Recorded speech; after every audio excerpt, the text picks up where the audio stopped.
mga Kasuki mga guys. Nagbukas na ako doon sa mga bagong paggawa.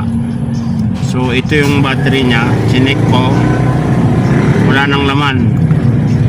Ito yung pamalit natin, 920. Ang problema nito, ang nakalagay ay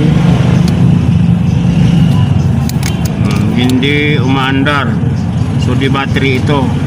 Ang machine nito ay Nautica. Ayan, chinek ko yung battery, wala nang laman. Magbubukas tayo ng bago kita nyo naman hindi pa yan bukas hindi ko na video yung pagtanggal ng battery. So ngayon ito, magbubukas ako ng bago, makikita nyo naman ayan ayan, bago ito, bago madikit pa yan.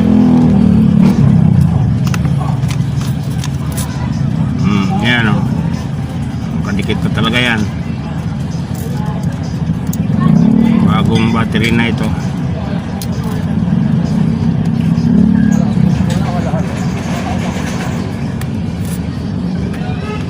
Ayan, ito na yung bago. So check natin.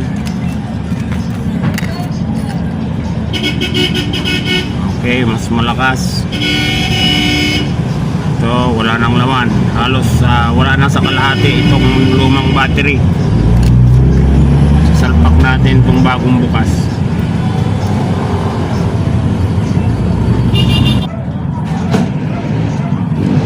Ayan, ayan, ayan. Ayan na, ayan na, ayan. Black din. Ipitan muna natin yung screw. Ano yan yung sarado na? Yan, check natin. Wop. Hindi umandar Lagyan natin ang check natin kung bakit. Yan mga Kasuki, pangalawang binuksan natin. Yan, battery lang din ito. Yung isa kanina umandar na. Itong blue. Yan, papansin nyo maandar na yun.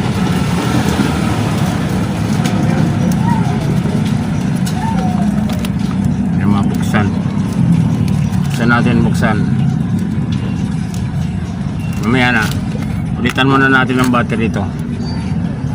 Yun yung Nautica mga Kasuki, maandar na yun. Naka-clip. Check natin din ang battery. Kulay na rin 1216.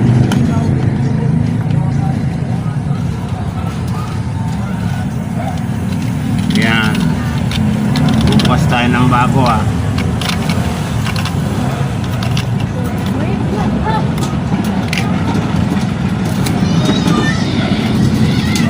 1216. For sure ito bago, siyempre malakas.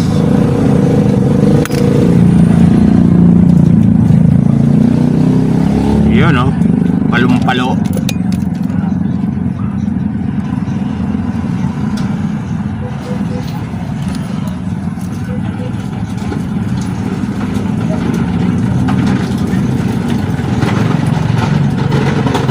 Okay naman yung terminal niya.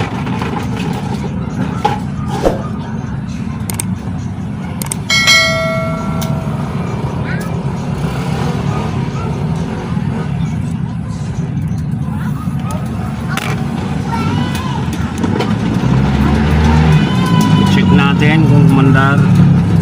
Ayan, umandar mga guys, mga Kasuki. Kanina walang display yan. So i-reset na lang natin. Ayan guys, good day. Itong gawa ko ngayon ay isang G-Shock, Casio G-Shock. Ayan, nalagyan natin yan, pinalitan niya natin ng bagong battery. Ayan, 1216. Tapos ito yung kanyang, ayan, nalinis ko na ito. Sobrang dumi. Makikita nyo sa picture yan, yung sobrang dumi na yan. Tapos ito bagong case na ito na binili natin. Yan, pati bracelet. Ito yung dating kaha niya. Yan. Tapos dating bracelet. So ito yung pinaglagyan niya, oh. Ayan. Casio replacement band. Ayan. Original ito mga Kasuki. Medyo may presyo itong case na ito. Hindi ito sa online binili. Ayan, hindi yan sa online binili. So yan, naikabit ko na. So, palit na lang ng bagong battery, reset na lang natin. Tapos kakabit ko na rin yung kanyang lilinisin natin yung kanyang mga screw para medyo magmukhang bago. Ayan mga guys, mga Kasuki. Mga Kasuki, ito na yung G-Shock na ginawa natin. Pinalitan na ng bagong bracelet, tapos bagong casing. Nilinis ko na rin yan, pati yung mga sulok-sulok niya na mga kinakalawang-kalawang. Pinalitan ko na rin yung spring bar niya dito na kinakalawang-kalawang na. So yan, oh. Ganda na, oh. O diba? Mukha na siyang brand new. Ito na yung mga pinagpalitan na kaha, tapos bracelet. Ayan. Then yun na nga, pinalitan na rin natin ng bagong battery. Tapos yung dating buckle niya na nandito, yun ang kinabit natin. Yun ang kinabit ko dito. Kasi original, parang mas maganda yung dating buckle kaysa sa bagong buckle, eh. Ayan, nakikita naman, oh. Mas maganda yung tatak nung dating buckle.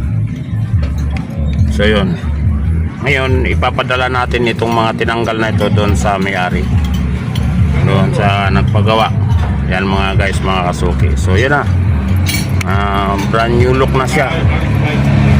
G-Shock Casio original. Okay, diba? Kung ako bibili nito, tuwang-tuwa ako. At saka kung ako yung may-ari nito, wow. Alright.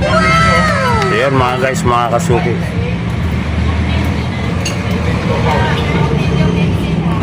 Yan.